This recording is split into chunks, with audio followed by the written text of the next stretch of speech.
Ito na tayo guys. Merienda. Ching!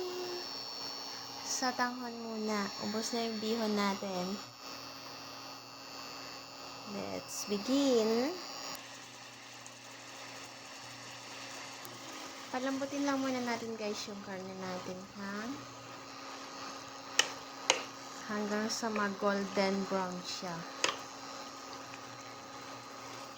Ayan siya guys. Malapit na siyang maubusan ng tubig. Halo-haloin lang po natin konti para mabaliktad yung meat.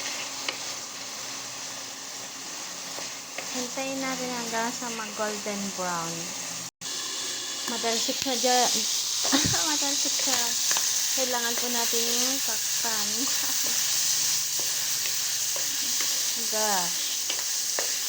Sensya na po. Putol-putol yung beads ko. Then, sibuyas natin at bawang. Sabay na po yan. Matalsik ka, mare.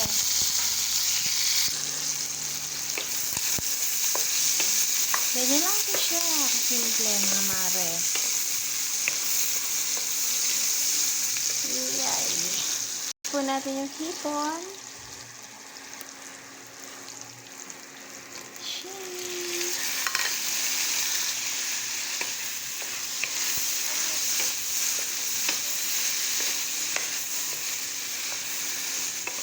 Sab pa lang. Ulam na.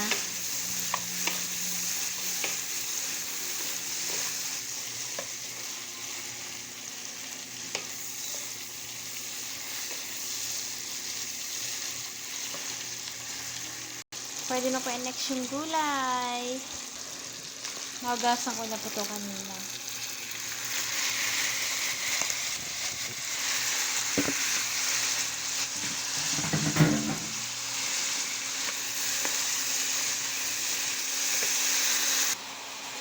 Isa lang pong piraso ng Knorr Cube soy sauce. Kailangan din po natin ng oyster sauce. Kailangan din po ng ground black pepper. Uutal po ako, nauutal ako. Sorry. Nilagyan ko na po siya ng water. Nahirapan na ako humawak sa tubig kaya hindi niya na po nakita. Pwede na po ilagay yung sa tanghon.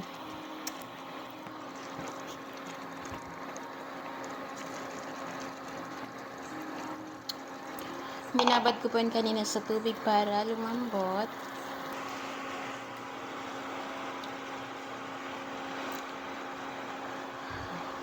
Part po na to, pwede natin ilagay yung ating repolyo.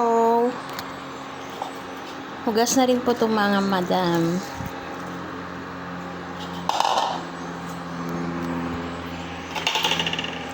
Halu-haluin lang po natin yan at pwede na nating i-off yung apoy. Tapos na po, yan na yung ating finished products sa tanghon instead of bihon. Sa tanghon po ginamit ko dyan. Thank you, bye-bye!